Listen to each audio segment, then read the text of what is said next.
Elizabeth, so good to see you. You look lovely as ever. Well, thank you, Dr. Stringfellow. It's good to see you, too.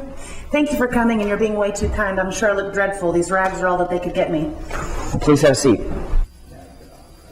So, Dr. Stringfellow, how did you pull this off? You've been my family's counselor for years. How were you able to arrange this? Well, I've done a lot of work for the local DA, plus Judge Thompson owed me a favor, and I wasn't going to have some young punk out of college being the one to determine if you're fit to stand trial.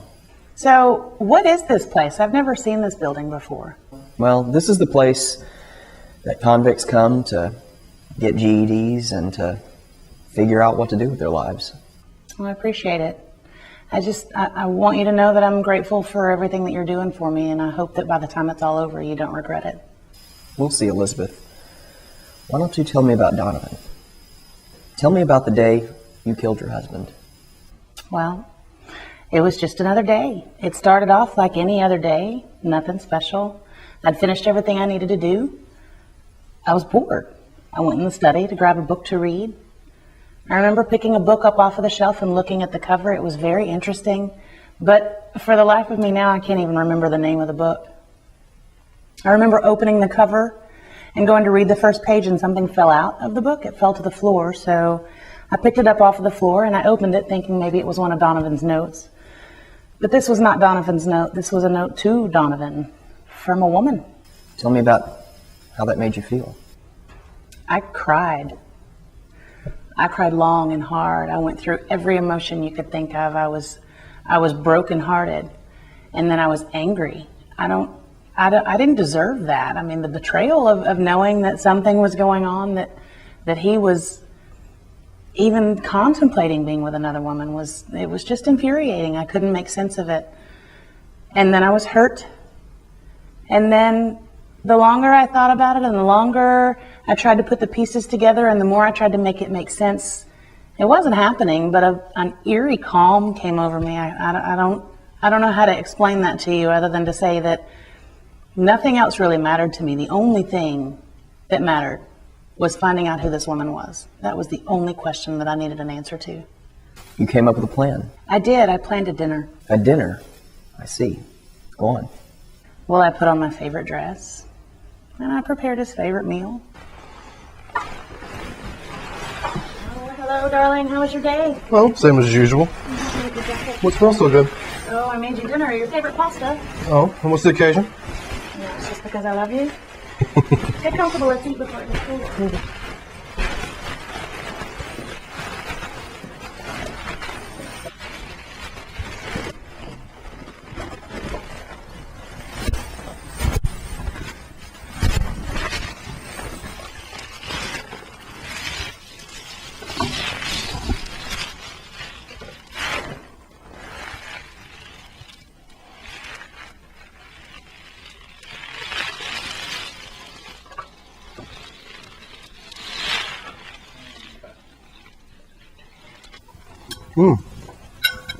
This is great, honey.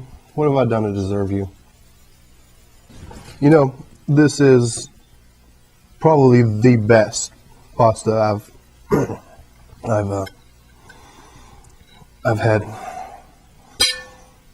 What's going on? Just a mild paralytic, love. Nothing to worry about.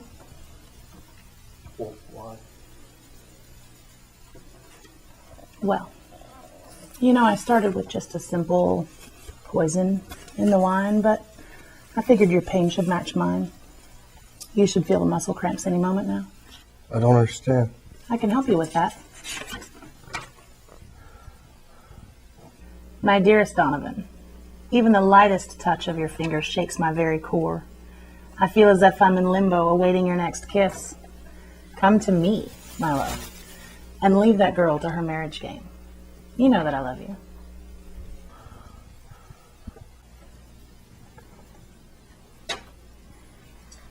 Such a pity, though, darling. This letter's not signed. I could have made this a lovely little party, you know. Although I kind of like it intimate, you know, just the two of us. It's nice for a change, yeah? How you feeling, love? Please, it hurts. Oh, you want that pain to stop? Yes, please. Really, I can make that happen. Tell me one thing. Anything. What is her name? Oh, thank you. That's all I needed to know.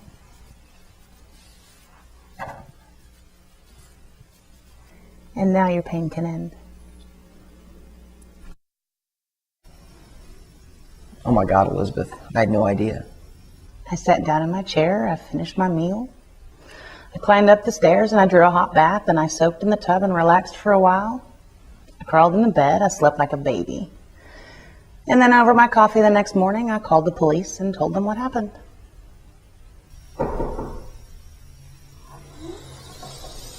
It looks like your time is up. I'm not going to lie to you. I mean, I'm not your lawyer, but this doesn't look good for you.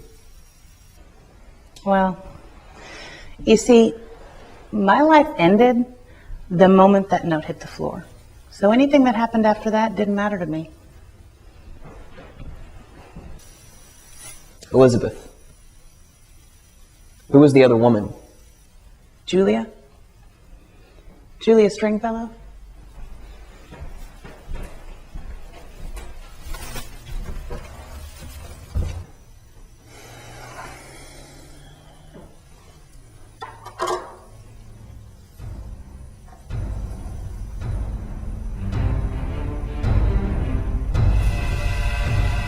Yes. Cancel all of my appointments today. I have a dinner to plan.